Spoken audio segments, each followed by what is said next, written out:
Hey guys, it's Carl Brown from GuitarLessons365.com. Today we're going to take a look at the opening riff to Streets Have No Name by U2. Now, this obviously has somewhat to do with what he's actually playing on the guitar and a lot to do with the sound that he's using. So we're going to kind of concentrate a little bit on teaching you the 6 notes that he's repeating over and over again, but a lot more on how to get the actual sound dialed in. So it actually, sounds correct, because he's really actually playing with this effect, playing with the delays. So that's part of the technique in itself. All right, so at first, I'll just show you the notes that he's doing. We're going to have a slight bar here across the 10th fret on the B and the E strings. So we're going to go pick the high E, then the B.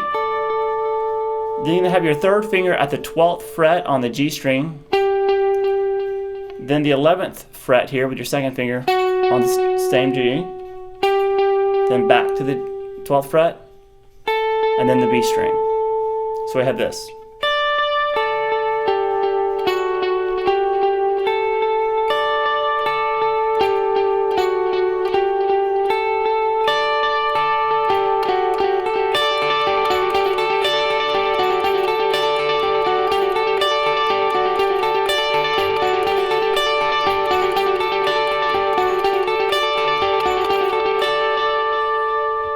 Alright, so it's pretty simple to actually play it. Now we need to get into the tone aspect of it.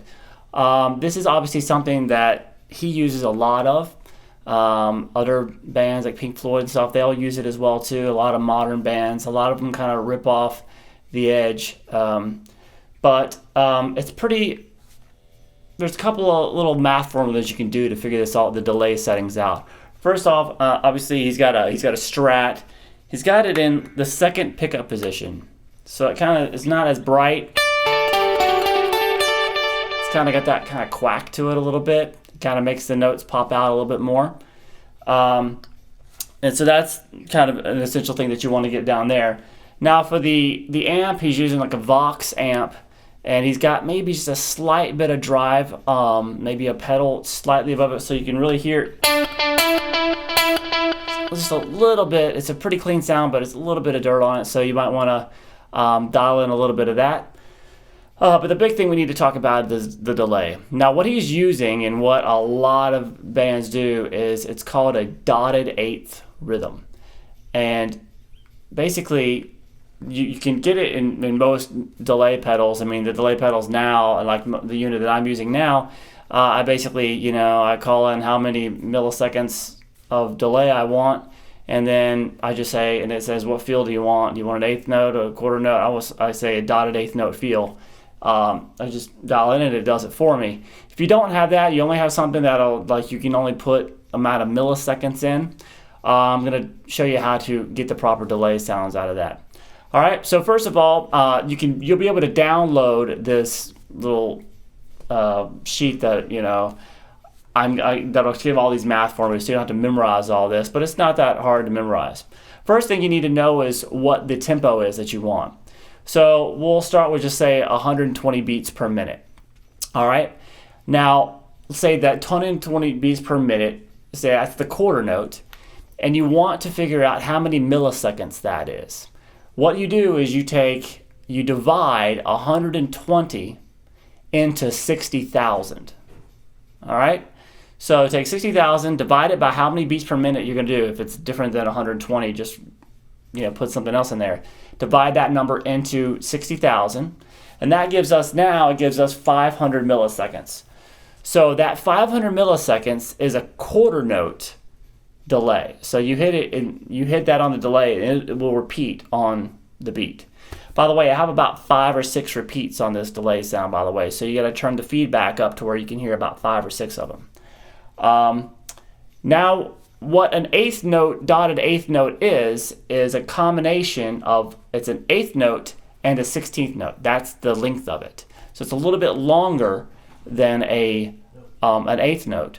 So what we need to do, it's basically half of its own value added to it. So we need to figure out how many milliseconds an eighth note is and how many milliseconds a 16th note is. So it's pretty simple. After you've figured out the first one, the 500 milliseconds, then to get the eighth note, you just basically divide that. Since an eighth note divides a quarter note into two notes, divide that 500 milliseconds by 2. So that gives you, if you want an eighth note delay, you just basically, it's going to be 250 milliseconds because that's 500 divided by 2. And then we have the 16th note one, which is basically dividing a quarter note into 4. So that's going to mean 500 milliseconds divided by 4, which equals 125 milliseconds. All right? So we have how many milliseconds it is for an eighth note and how many it is for a 16th note. So all you got to do is add those together to give yourself 375 milliseconds, which is a dotted eighth note feel.